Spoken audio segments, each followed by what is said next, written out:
You are watching the Blueprint Radio Show with DJ Miss Hennessy.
Good evening, everyone, and welcome to the Blueprint Hip Hop Soul Show right here with DJ Miss Hennessy. I have an absolute gem of an interview. This man doesn't give many, okay? So when he says yes, you lock in a date like yesterday to speak to him, all right? He is really one of the most important music producers that we've been blessed to have in our R&B, soul, hip hop, Afro soul movement here in Sydney, Australia for so many years. He's worked with a great many artists. He's shaped a lot of careers just with his incredible music. And I'm so grateful that he said yes to this interview. Welcoming to the show, my brother, Mr. Zux. Welcome to the show, brother. Thank you very much. Very How are you? great introduction, right? Great introduction. That's As okay. always, I'll send I'm you the good. bill I'm, later. yeah, we. Now I'm good, man. I've been blessed, to be alive all these years, and now it's been good, man. It's been really good. Yeah. Absolutely. What I about said you? Because we haven't. I don't know when it was the last time I it's saw you. been, you know what It's I think? yeah, Zux, I think it's been before children, brother. Okay. yeah, And I yeah. I know think you so. have a family. I Yes, have I do. Yeah, a family. I've got two yeah, boys, my yeah, husband. I know you've got your kids as well.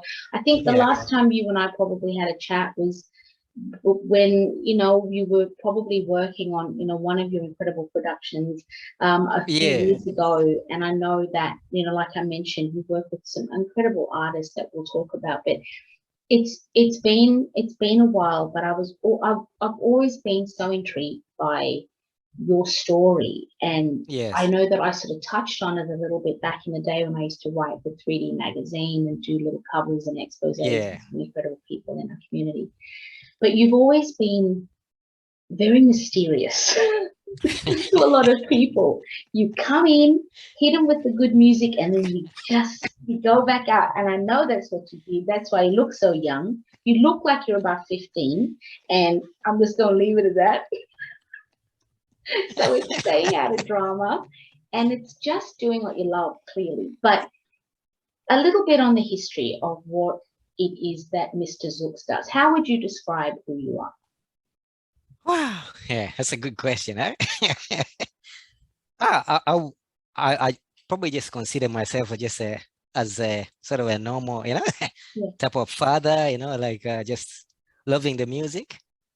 I think I've got a great background from obviously the music background coming from Africa, and being exposed to all type of music that sort of shaped how my thinking and how Yes. sort of visualize music. I've had a chance to obviously work with great people that have sort of got and sucked some of their information from them, and that what shaped me really is Yeah. it's yeah. So basically, in short, it's just a normal person who has a passion for music and yeah, and family life pretty much. Yeah. Yeah, Definitely. So an yeah, ordinary person who's led a pretty extraordinary life is how we'd say it. You obviously you hail from Africa. Can we touch on what part of Africa do you represent? yeah. So I come from Tanzania, so that's the Wonderful. East Africa. Usually when I talk about Tanzania, not many people Yeah, can understand, but it's near Kenya. So when you talk about Kenya, they're like, oh yeah, now I yeah, get yeah, the yeah, picture. So it's in yeah. the inner eastern part of Africa. Yeah, Beautiful. And you've been here yeah, for many years, yeah? yeah. So I came here predominantly. I came here for my uni actually. So Mm. my story goes, yeah. So I came here about 94. Yeah. So I've been here a couple of a lot longer, and I obviously got involved in the clubbing scene since that time. Yeah, So I've seen a lot more. By the time I got to meet a lot of people. I probably already 5 years at yeah, least in the game, and I got to meet a lot more people in between. Who some of them are no longer here. Some of them become quite big, yeah. which is a blessing. Like yeah. So since '94, and predominantly I came to do university. So while I was doing music, I was still at uni. So Wow, what I were was you at university. studying at uni? So I was doing civil engineering. So that's Wow, yeah. So I that's went to really do awesome. finished it about 98, and then went back and did my master's, finished about 2000. Congratulations. That's an incredible Yeah, journey. I didn't know yeah. that. That's awesome. So were So this is you, what it's all about, yeah. this is it. Oh, that's so cool. I just thought that you was born, like, well, obviously you were born dope and to be Yeah. like a really cool producer, but you never know the backstory, right? And Yes, you're in the yes, club, yeah. you're not going to talk about your uni degree. You're in there trying to, make Exactly, yeah. connections. So, but were Yeah. you always, like, even before you came, was Yes. music always something you were interested in getting involved in? Yeah, it's interesting because just a backstory to that. Like I lived so in the 70s, That it's and I'm okay. sure I'm 70s too. Let's be proud, brother. it will shock quite a bit of people. Hey, 70s, what's going on here? But yeah, in the 70s, my family actually lived in the States, maybe Okay. for about 5 years, 5, 6 years, because my dad did his PhD over there in Cornell University. So we live in an area called Ithaca around New York. So my dad was really into music. Yeah. So we collected a lot of records. So we nearly have everything from, let's say, early 70s all the way to 80s. Everything that came out in records we had. So when we went back to Tanzania around 79, 80, I was probably about 7, 8, nearly, so at that time. Yes. So with similar So, age, brother, be proud. yeah, Be so proud. I had a lot of exposure to music Yeah. because my dad, my mom sing all these other songs that we sample. So I had an early exposure to some of the things that people are sampling now.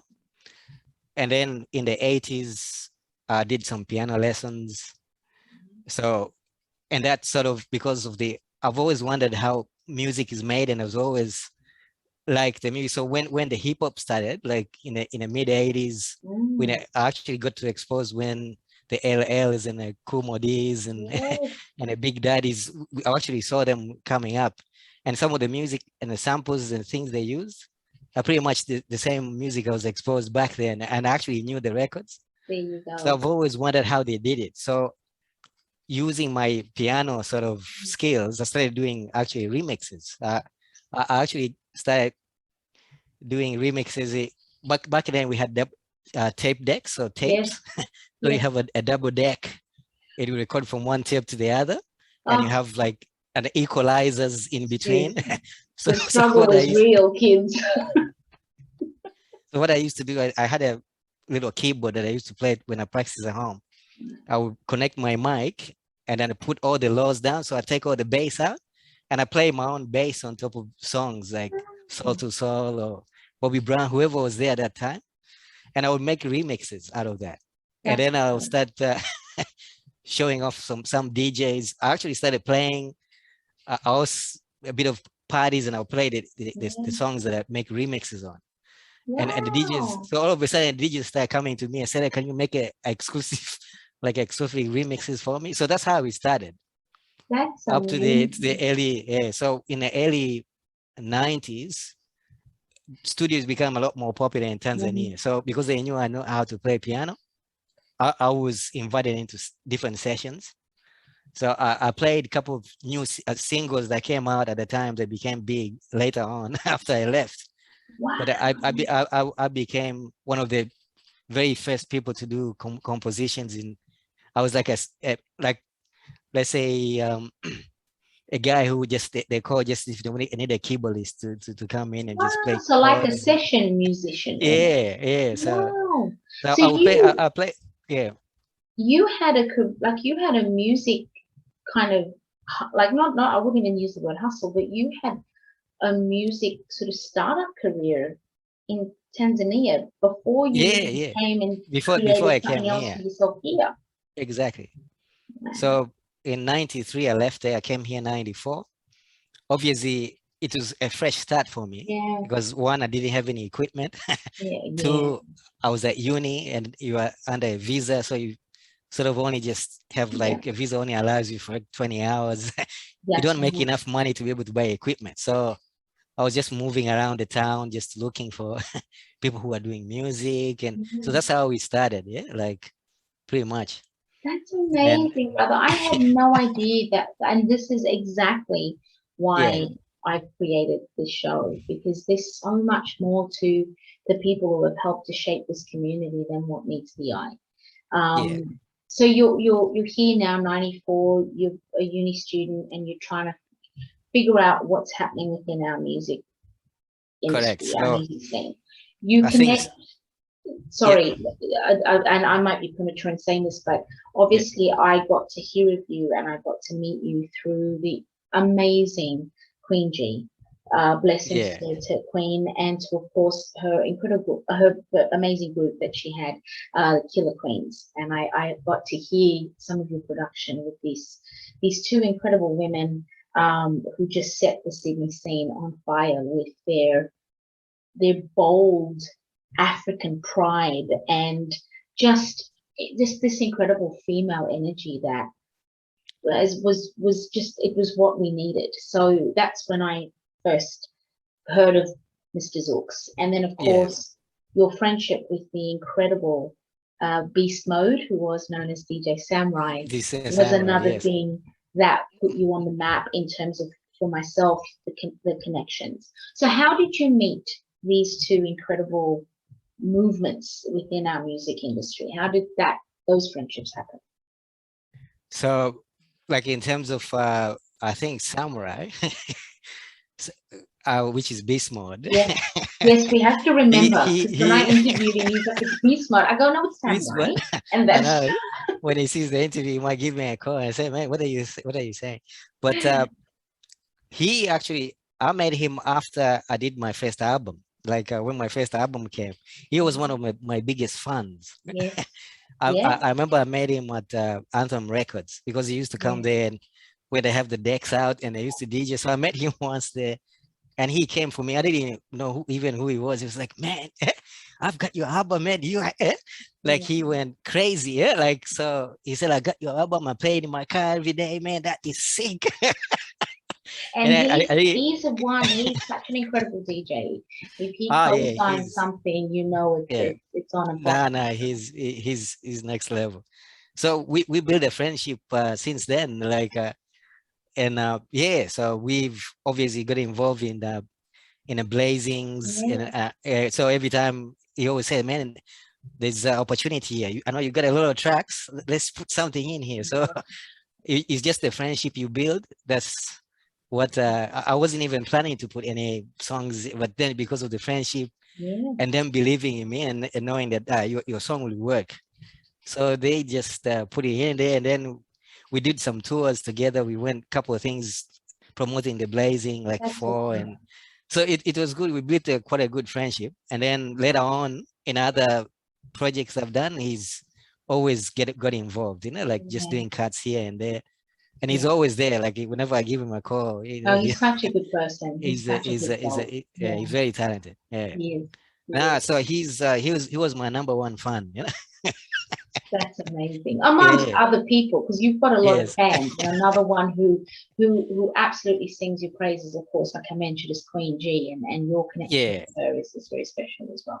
Yeah. Yeah. So with Queen G, I think I knew their brothers before I knew her. And Queen G, actually, when they came to me, they're not actually KillaKweens, they're Yeah. Afro Pack. They used to be called Afro Pack. Wow, I And didn't there was know that. three girls. I've got songs with them before they became KillaKweens, which I've done a lot of songs with a lot of people. You can't believe it. Like, but some of them we haven't been able to release, like, and now people have changed names and parents, Yeah, so yeah. so you can't release them anymore. But one day when I get the opportunity, like, I'll play with some of the stuff. You'll be Sitting on surprised some how many hits there. you'll be surprised how many people we over the years that we've been Yeah, able to work with, yeah, who will later become quite successful in their own rights. Yeah, so that's it was crazy. quite good. What does Yeah, it so feel like yeah, being a producer? And obviously, we're talking now, sort of going back down memory lane, we're sort of touching on some of these relationships and these friendships. When yeah, you see what these artists have become, right? We've spoken about Samurai becoming Beast Mode, and just this incredible global DJ phenomenon that's clearly put Australia on a whole next level kind of map when it comes to, like DJs and you know, battle DJs, the whole deal. To me, there is no other, and he's just incredible. Then we look at, you know, somebody like Kween G, who every year when she puts something out, a project, her you know, activism, her social sort of all that sort of stuff, you know, the youth advocacy and just her work in general. What's it like for you when you watch this happening, to know that you've had a part in their musical journey? How does that feel? When you don't understand, like how it feels like when you're a parent and you see your kids grow and they become this, and you know you've been part of it. You feel proud, like I feel really proud. And the thing is, we've built such a great relationship that even though they've become successful in their own rights, they never forget to once in a while check in and see how you're doing, and they always support me regardless, you know. So and that's a beautiful thing. So now I always got friends I can rely on in the industry. If I wanted to do another project, I know it's just a couple of phone calls here and there, and I can have a fantastic project because I've got a lot of people. Like besides, let's say, those it's people like, let's say, Maya Jupiter, for example. So I'm actually met Maya in 1995. She's one of the very first people I actually met. Yeah, Maya's something else. She's such incredible, isn't she? And because of her, I was able to do certain things with their Foreign Heights projects and things like that. So you were involved with Foreign Heights as well? Yeah. I did maybe 3 or 4 songs in the album. Wow. Yeah, we even did a video, like myself, Trey, Nick Toth, and was that the one on the basketball court? No, that wasn't that, or was that another one? Yeah, it was a different one. It would have been one came before that one. Okay. Yeah. So it's just different friendships that we built over time. But you know what? Such incredible. So, and you said something very important before about no matter how successful they've become, there's always the connection back. They've never forgotten their roots in a way, and that's such an incredible nod to humility, right? And that's the very reason why I think I love doing what I do and reconnecting back with people like yourself, with people like Maya and Queen and all these incredible people, because they never forget where we all started. We all kind of started at the same sort of jump off point, you know, in a way, and helped shape this industry. And it's just, it's so important. Some don't, but a great majority do remember. Yeah, some have become very big. Like, let's say Bliss Eso, for example. You say an incredible backstory to that. For example, Bliss, right? When I met Bliss, we bonded quite well, and he actually did the art cover. So this was part of his assignment for uni. He was doing graphic design. Part of the assignment was to do a project, and my project is my CD cover, like the whole photograph, everything. He did the whole thing. So my first CD that I released, Bliss did the entire graphic design for it. He even did a website for it and everything as part of his uni assignment. So you can see how incredible some of the stories. That's amazing. So I had no idea. That just shows you how instrumental you've been for such a long time with so many incredible artists. Like, this is stuff that you need to write a book, and I'll write it for you. You know what I'm saying? That is a good idea. I think we talk about it offline. I think we need to chat, brother, because you're sitting on some awesome stories, man. Yeah. Wow. So that we made quite a good bond. When I remember when I did my first album, which is around 2000, 2001, I found it very hard to actually release it because I couldn't find any avenues. And I remember I was going around with it, trying to shop it around, and I was right in front of Good Bar. So I went with my friend in front of Good Bar, and we put our car right in front of where everyone was going in. And we started blasting it. We said, like, someone will hear something. And then guess Trent shows up he goes back and forth looking like, this music is incredible. You know, he came to me and said, whose music is that? Your music? And he's like, yeah, that's my album. I'm trying to see how I can put it out. And I said, mate, it's incredible, man. Let's do a launch here. Like I can do a launch here. We can help you promote it. And then it just one thing just led to another. So I ended up doing a massive launch at a good band. At that time, I had a lot of African following because at the time I was doing shows like Wollongong University, Newcastle University, because there's a lot of Kenyans and Africans. Yes.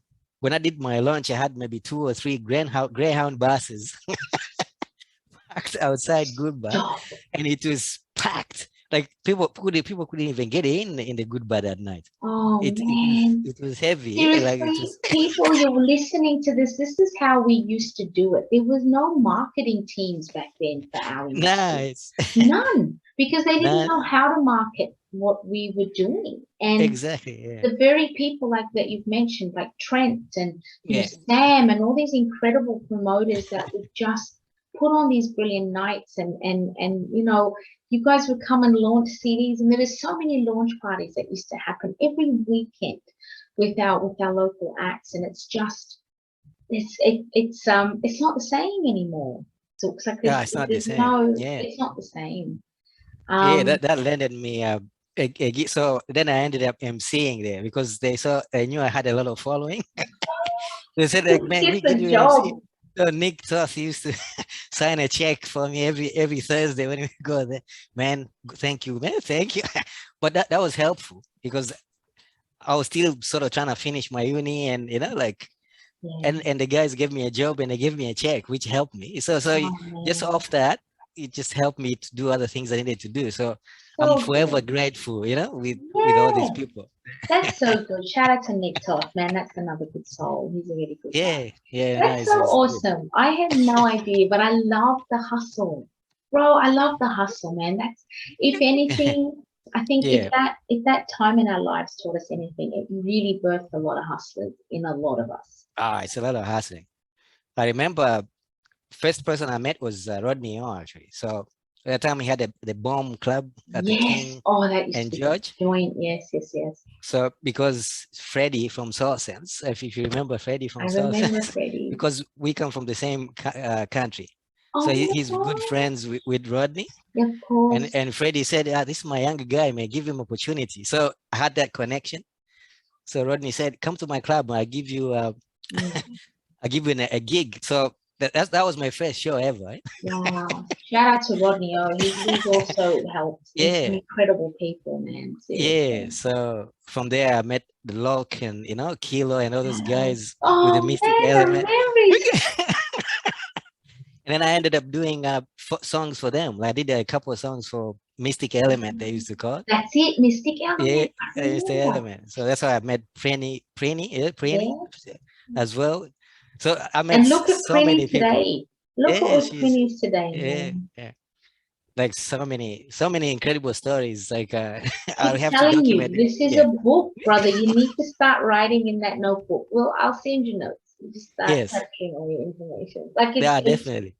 It's so important to share this because I think a lot of people tend to think that the industry or the community was just here, right? You just wake up, it's here, it's always been here. But a group of people had to start this and had to keep it going and had to learn and make mistakes and go, well, that's not going to work. This has got to work. But there's no marketing department. There's no A&R at record labels that know what to do with our music, our culture. So how do we get this across? And when you know, talking to you and hearing that, like that is just going with your gut intuition and going, you know what, I'm just going to blast my music and make people pay attention. And people heard you and people paid attention and you got a job out of it and you got to, you know, it's just incredible.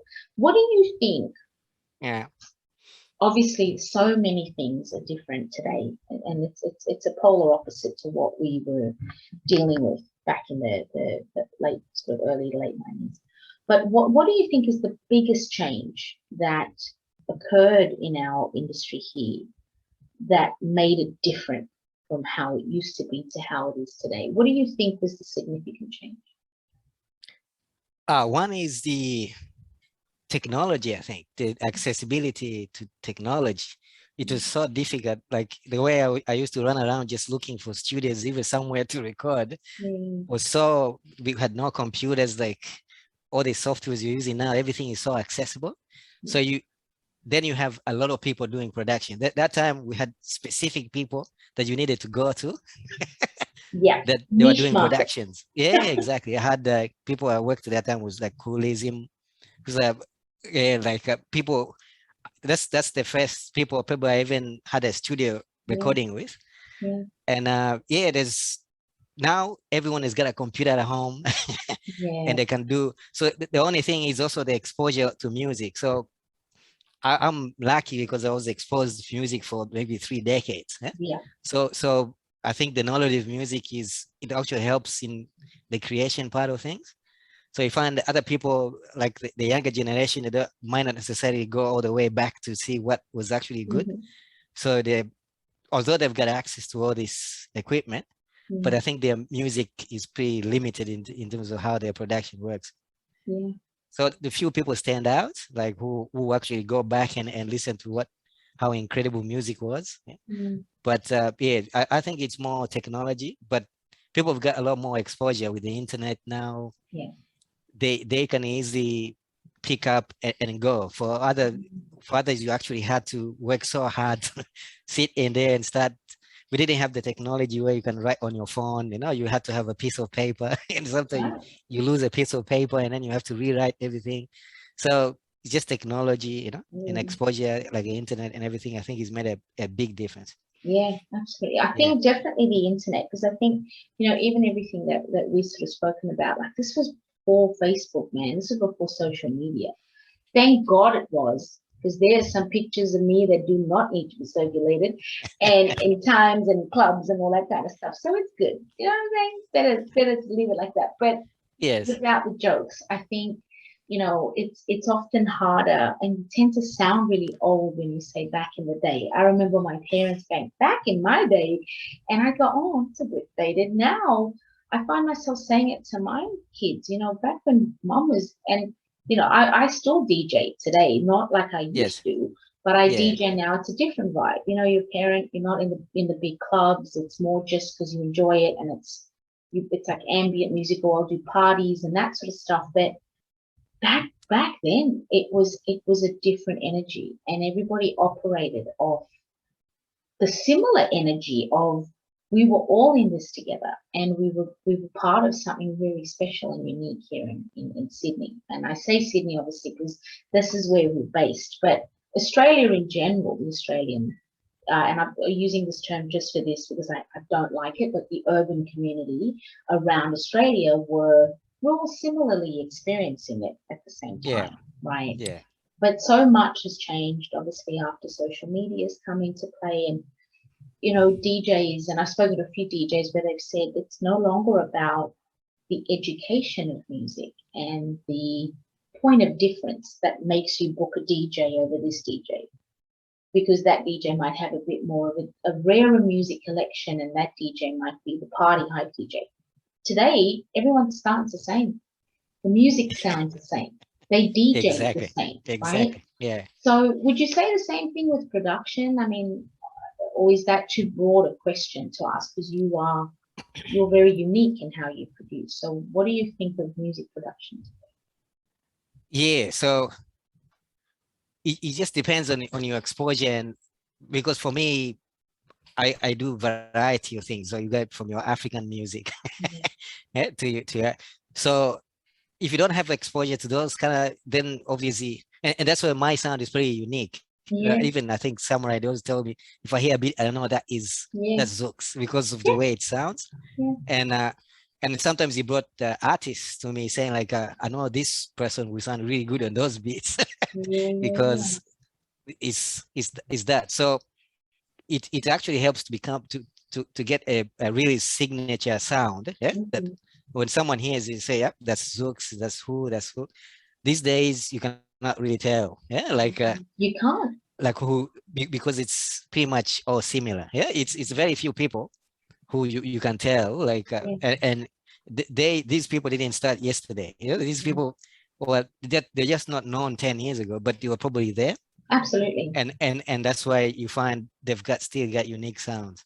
Well, it's like, you know, I speak to my husband about this all the time, and you know, obviously with us both being such lovers of a variety of music, but myself, I've always been a bit of a hip hop purist. You know, I love my, you know, certain types of hip hop that I gravitate towards, like the Gangstas and the Commons and the Nas and that type of vibe, right? Rakim and Talib Kweli and all that sort of stuff. You can tell, and you've just said it, you can tell when a producer has been doing this for a little longer than one that's just started. So you can tell a Dr. Dre beat, you can tell a Timbaland beat, you can even tell a, you know, a Just Blaze beat, you can tell a DJ Premier beat. They've got signature sounds. I don't hear signature sounds in today's music, and it's just like, it's a template. So it's very difficult. I often say to my husband, well, who's that guy? And then we'll look up on iTunes, and it's all Lil this one, Big that, Small this one. And you're like, okay, I lost, I don't know, but the kids are into it. So now TikTok is producing. Like, that's how I feel. It's the TikTok era. Is it just a phase, do you think? Do you think our music might go back to that? It's coming. It's sort of coming back. There's people still doing good music. I mean, for example, like Hit Boy, you know, with all this, he although he is young, but you can say he's a student, because the type of music he comes up with is the sort of thing like makes you sit back and think, hang on, how did he do that? Eh? Like, what kind of sound? How did he manipulate those kind of sounds?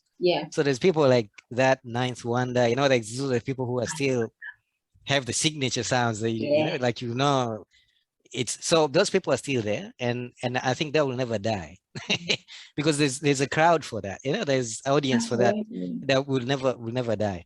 Whether it's right now, you have to search a lot, you have to be digging a lot more to find this good music, but it's always there, and I think it'll never die. But then whether it's gonna take over again and become the biggest thing is maybe time will tell. I also think this generation's different. You know, and I say this in a lot of my interviews, it's like fast fashion, fast food. Music today is quite, you know, it's so yesterday, right? Like today's artist, next week, it'll be the next best thing. And then the following week, it's the next. So some of them do stick depending on their production and I guess depending on what they want out of their careers. You know, a lot of them, that sort of young, social media driven artists, it's for likes, right? They just want the likes and, you know, how many followers and that type of stuff, and we don't come from that era, we don't come from that mindset. So for us, sometimes I feel like I'm that person. There's a meme that goes around where it says, I often think the 90s was 10 years ago. No, it wasn't. It was add a couple more onto that, I think, you know, but it is just that's the period where a lot of us came to discover what we wanted to do in this thing called music, this thing called hip hop, and I think that kind of stays with you. It's interesting you say that, because back in the days when we used to do albums, you made sure every single song in an album, one, it's meaningful, two, it hits you. Any song can be a single, right? These days, I just want that one or two songs in a song that are singles, and the rest of it you can't really listen to. So, and that took time. Like when we did albums, it's like 3 years to get a solid album that you want to put out. These days, 6 months is out. In a year, we've got 2 albums, but then it's only 1 or 2 songs that are okay, and the rest of it, so it becomes like a bit of a waste. And people are not patient. So some of the people, young people that you work with, some of them are not very patient. They don't want to sit there and actually craft the song and try cultivate. Make sure that you program it, but they want just something quick. So you only have a song or two, and then they say, that's enough. So you don't get to finish albums. I've got heaps of songs that I can't even release because people either didn't finish or it's halfway through there. I And he want said, to know who's wanting I to should, rush I a should. session with you. Like, who is doing this? Like, do they not understand the importance of who they're working with? Yeah. So it's very hard to find. So now I'm very selective with sort of people I work with. So there's only a handful of people that have. There's a couple of obviously albums like that I thought was worth doing, like which I'm proud of, which is like Ila Familia, for example. When we Oh did man, Ila Familia, that's what's the that's Latin, another incredible name, right? that was one of my things that started like a joke, like a trial thing, and then obviously Rafa and those guys having Yeah. obviously been born, it's very close to my African sort of, like there's a lot of close relationship. Yeah, So that worked quite well. Yeah, that worked really well. that's what's Yeah. Oh, So Zux, you're such an integral part of the history, past, present, and future of yeah. of this community. What can you are you working on anything at the moment? Like, is there anything that you will be releasing for us soon, or are you just taking some time out and just being a family guy and all that sort of stuff? Or are you always creating, just not looking to publish? I'm creating literally every week. Every week I'm creating. So I'm working on a couple of maybe two people. Like you probably know well, but I'm not sure whether they want to say No, something I because understand. it's too When early. you're still But creating, so I get it. you will know. Like you'll probably be the first one to know. Yeah. So I'm working with a couple of things. Maybe early next year, Oh, fabulous. you might start seeing things coming through. These are Like, the people oh, you that's what actually he was talking about. Yeah. So no. So then I'm working on say I'm trying to work on my own Yeah. project as well. So I've got a couple of songs done, but I'm taking it my time. So in the December time period when we are off work, so I have maybe a couple of weeks where I can try to Yeah. squeeze in more things I can do. But I'm hoping this coming year, but I might release some kind of project. That'd be good. Yeah, it's That'd been be long really nice. overdue. Yeah, long overdue. Everyone is That'd be really asking. nice. What's your creative process like? What's how, obviously you've mentioned having patience is something that's very important to you, and so Yeah. you're not someone who wants to be rushed on a project, which any good producer worth their weight in gold knows not to be rushed on any project.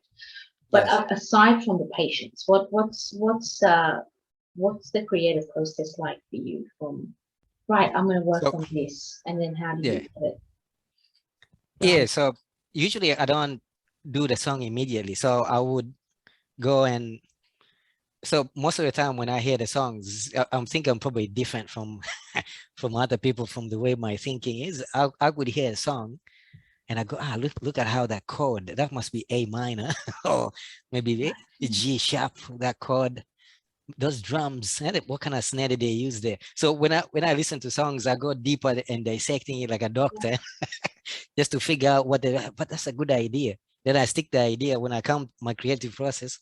I might just do a drum loop or drum patterns and then just leave it there. Yeah. And then go away and then come back and play chords over those.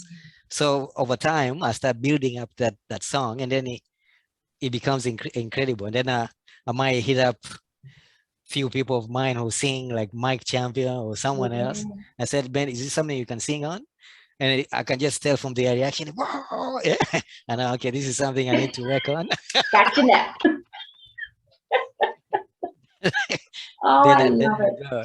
Yeah, that's so dope. I So, can't wait for you to just release something, even if it's just a sound or something. Just yeah, I know, give I it to know, us. I know, I know, I know. That's what's up. Now we've Yeah. spoken about, who you've worked with, but I'm and obviously the fact that you've been involved with music since you were really young. But who are who are your musical influences? Who are the artists, or what is the music style that really influences the producer in you? That's I'm digging deep. yeah. So That's so the there's yeah. So there's obviously artists I get influenced with different things. So Okay. there's producers, Cool. yeah, and so it depends. So in terms of like producers, it depends what era as well. Okay. So I'll start But with the producers. Like, standout ones for you, like yeah, the the ones standout ones,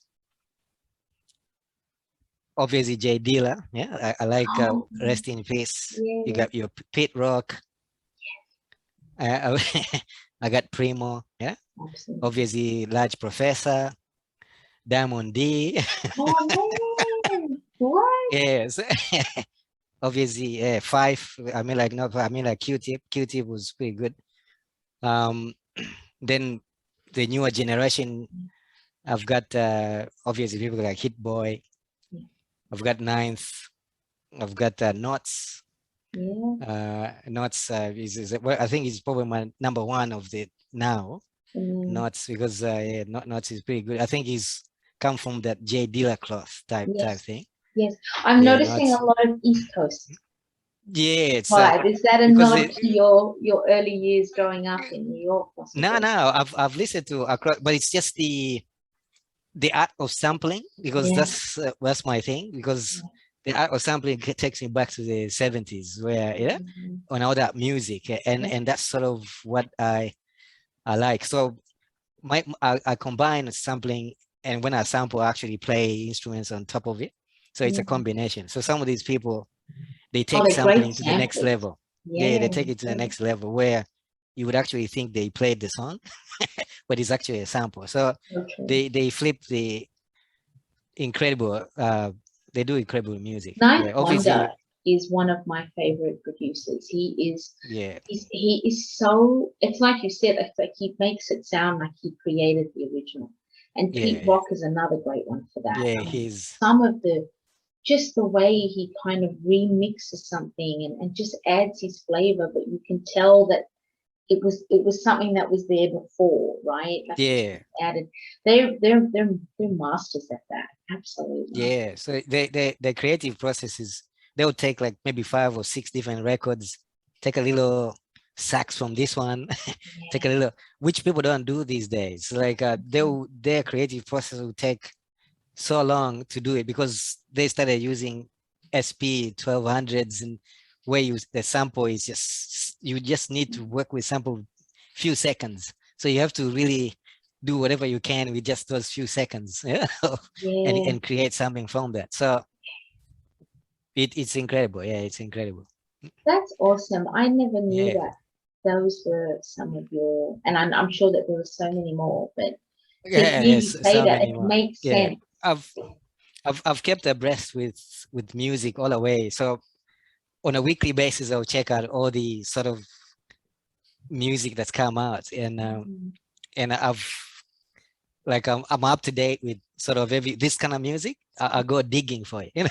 Yeah, yeah, yeah. And I find it Absolutely. like every week there's a new song that coming out by certain people, and it has the same sort of flavor of what we used to listen to back in when we grew up in the Yeah. 90s and early Are 2000s. you still inspired by by production? Are you still inspired by music?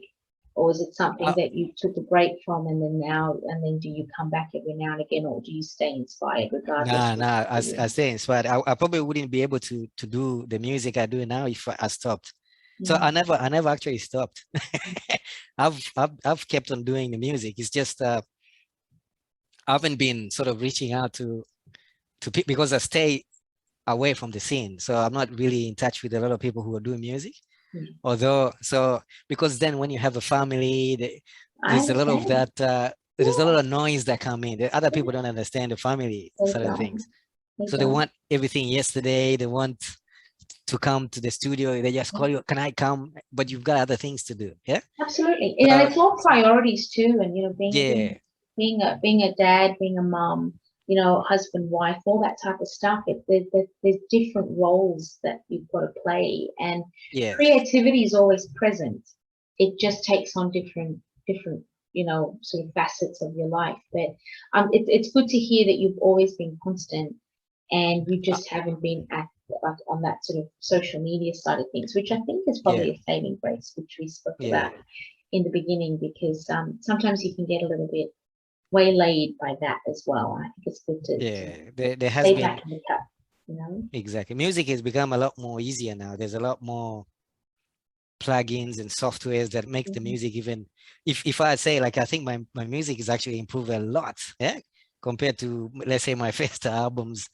Like, so I know if I come up with a new project, it will be quite good, you know, in that sense, because of the I music. can't wait, I think, and I do hope that I'm one of the first to hear. Yeah, definitely. Yeah, I'll send you some snippets, you know. I can't wait.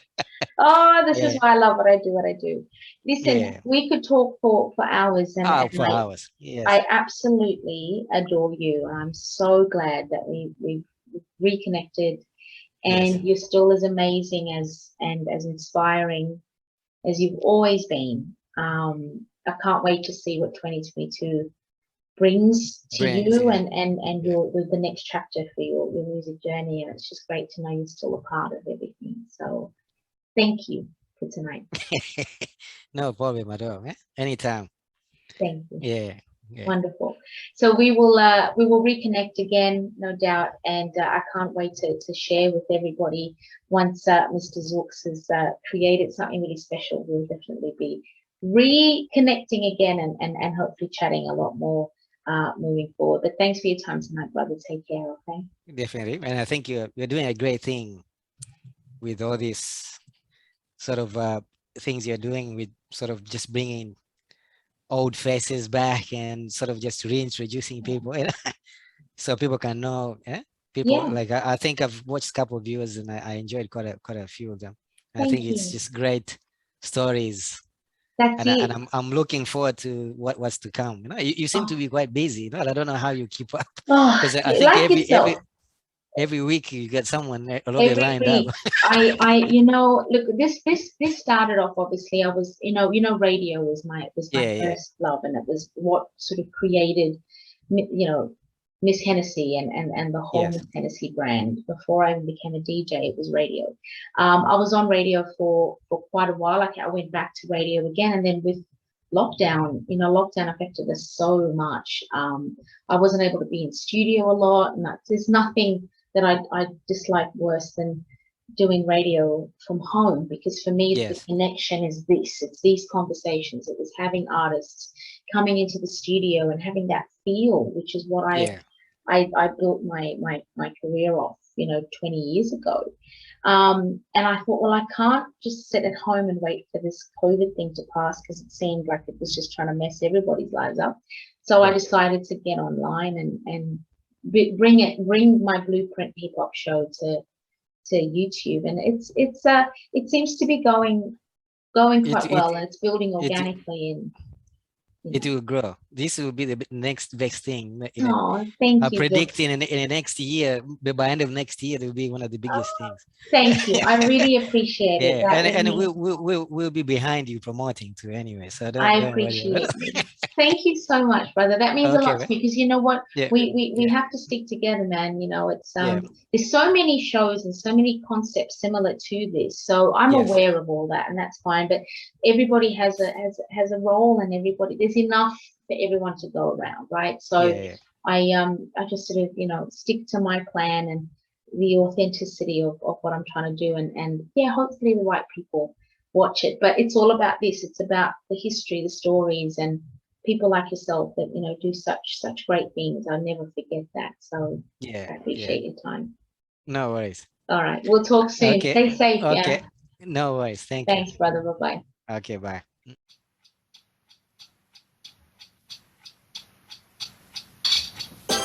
All this time I've been chasing and chasing, man. Girl, you know what? Tell me why you wanna. Yeah, the question is, why? Play the fool, girl. You know I need some answers right now, right? All this time I spent on you. Why you wanna play the fool?